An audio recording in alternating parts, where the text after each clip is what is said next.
Now if we see the heart failure registry of Trivandrum registry, it was seen that 55% of our patients hospitalized for heart failure had diabetes. Now I had also previously told that majority of the patients in the Asian population have diabetes or hypertension, those who had heart failure.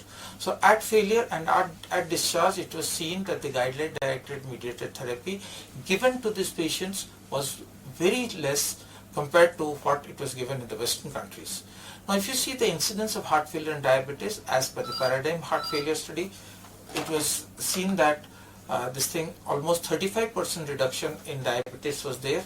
Shift studies showing 30%, eco-CRT studies showing 41%. Similarly, the senior SALT merit all shows data anything between 20 to 30% in chronic heart failure patients. The prevalence of diabetes is almost to the tune of 30%.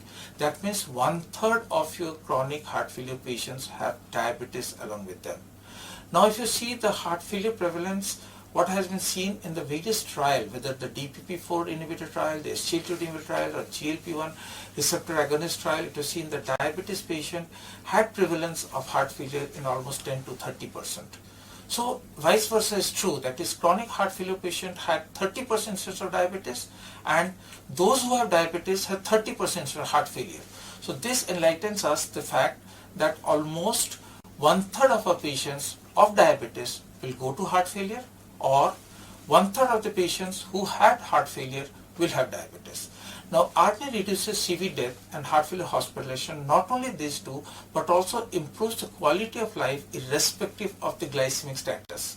I don't want to go into this busy slide of paradigm heart failure, but the take-home message is that if once you start these patients of diabetes, or irrespective of the glycemic status, with an ARNI, there was a 20% reduction in cardiovascular death, and there was a 20% reduction in heart failure hospitalization. So these figures ultimately add to very huge so far as the economics is concerned, the duration of the stress the patient has to take place, and the family has to go through. Now if you try to see ARNI on glycemic control, this study from Lancet Diabetes published in 2017 clearly established the fact that changes in mean HbA1c and the confidence interval at the screening, randomization, 1 year, 2 year and 3 year visits was seen that those who were in the SAC-FAL combination had a lower HbA1c levels compared to those who were with enalapril. Next, what was the dose of insulin initiation? New use of insulin was only 29% lower in the ARNI arm than the enalapril arm, as you see in this Kaplan-Meier curve. Next, fewer patients were started on OHA started with ARNI. The red shows that what enalapril does, and the blue shows what the SAC-FAL does. So it shows that using SAC-FAL definitely has lesser initiation of insulin and lower instance of using oral hypoglycemic agents.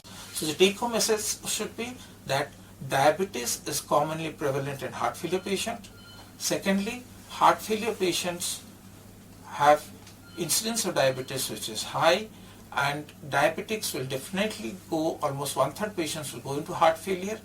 If you use ARNI, the incidence of use of insulin and OHA is lessened, and of course the HbA1c over the years they gradually improve if ARNI is used compared to any ACE inhibitor.